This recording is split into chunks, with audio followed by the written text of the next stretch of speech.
it's Laura at Aquamarine18. Thanks for stopping by my channel today. I am here to do a little reading for myself and to share that with you. And this is a response to the tag 3-card selfie started by Robin over at Toadstool Tarot. And in that video, the original video for the tag, Robin shares a 3-card spread, and the spread uses a significator, and then you shuffle the significator into the deck and look at the cards on either side of it once you've shuffled to get a kind of selfie or snapshot of yourself in relation to the situation or the question that you've asked about. So I thought I would do this reading. It is actually quite like, in some ways, something that I do like to do sometimes, which is choose a significator to represent my question or particular situation. Sometimes I just lay that card out and then shuffle the other cards and lay them down around it. But I really like Robin's idea of shuffling it into the deck and looking at the cards on either side. So the deck I've chosen to use is the Way of the Panda Tarot by Kimberly Tsan. This is a great deck. If you haven't checked it out, go check it out. It's very fun. I love the pandas. So the card that I've chosen to represent myself as a significator in the context of this situation or question is the 10 of Wands. And I rather feel like this panda right now. And I feel like I'm going to be feeling like this panda for a while, with this panda being me and this load that the panda is carrying being the mountain of papers that I get to grade over the next couple of months. I teach university. I have 3 classes this semester. I'm teaching online for the first time. It's a lot of grading work, that is really just constantly coming in. So it's a lot to have on my plate at once. And so I'm going to work with this 10 of Wands as a significator for that. And I'm going to ask the cards, what I need to know about this experience of overload that I'm feeling, and maybe anything that the cards might tell me about how I might best navigate that situation.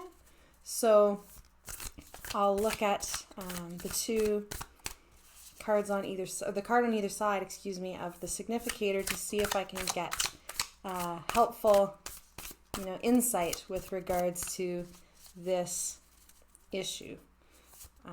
I always, struggle a little bit when it comes to when work gets really, really, really heavy. I have a tendency to kind of neglect other things in my life, including self-care. I, experience more anxiety than usual. And I get, overly critical of my own performance as well if I feel like I'm stretched too thin between multiple tasks. That's how I tend to feel when I have lots and lots of work, but I'm also, of course, planning lectures and giving seminars.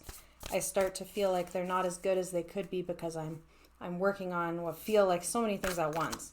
So how can I work on that? I think that that's a good enough shuffle. So these are the backs of the cards if you haven't seen them. I do have a video about this deck on my channel. So now I just go through the deck. Watch it be the last card.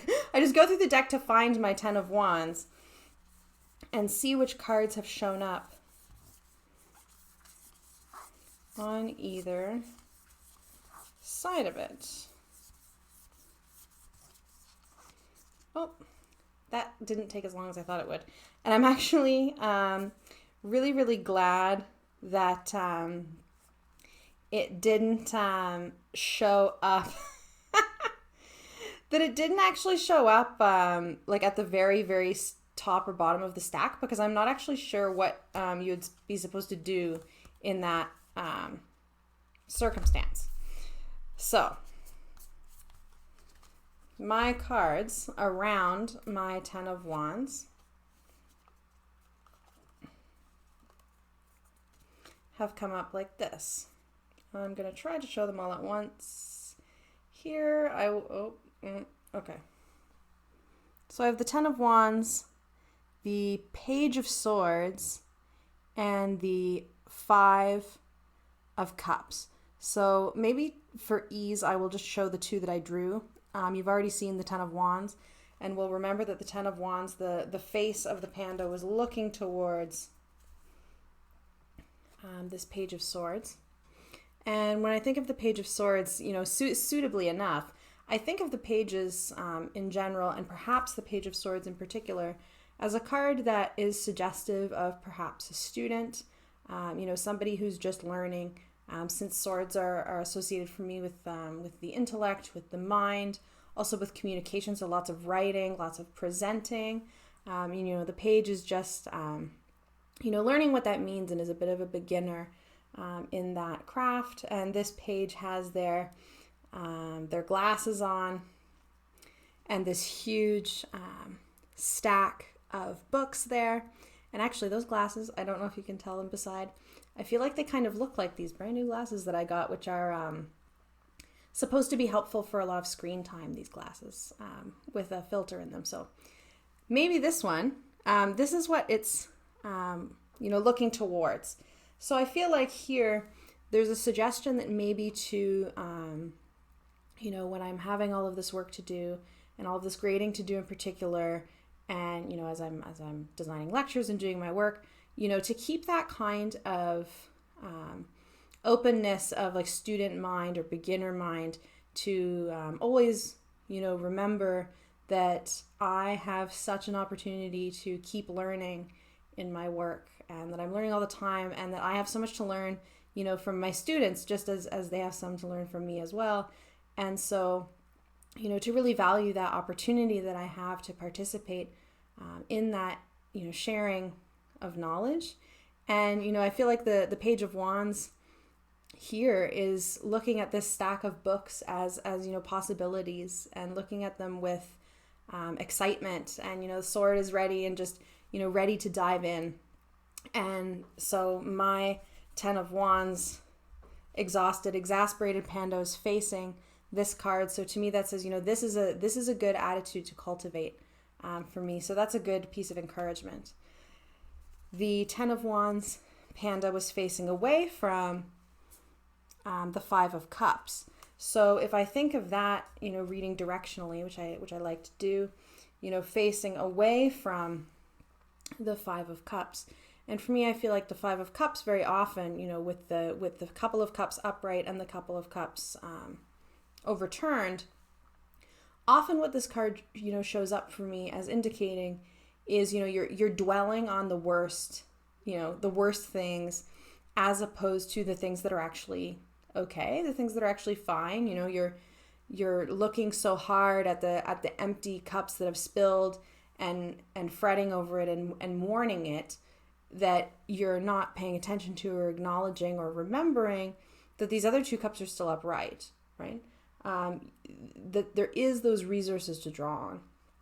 And so, thinking about cups in terms of emotions as well, it's like the anxiety takes over, and the, feelings of not being good enough take over, but there are still those full cups, of that are a positive sign.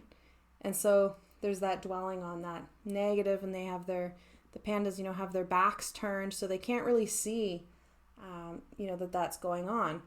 So then perhaps for me, when the panda that I've chosen as a significator is facing away from the Five of Cups, it's a message, to stop dwelling on the difficult aspects.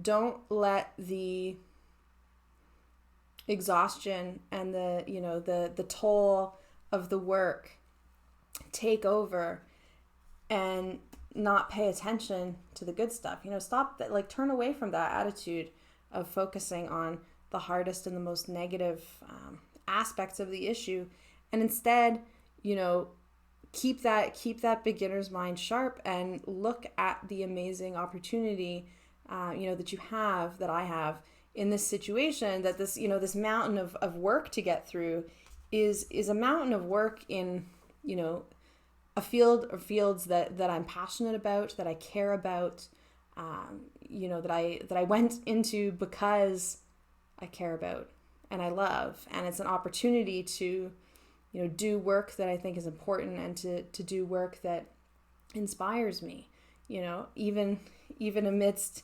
the exhaustion, and even amidst, feeling like this this 10 of Wands Panda, and it's weighty, and the subject matter I teach is weighty material, serious, and it can be emotionally challenging for me at times, to engage that material, but amidst this feeling, there is to be found a passion for that work, and just to not lose that in that time of overwhelm.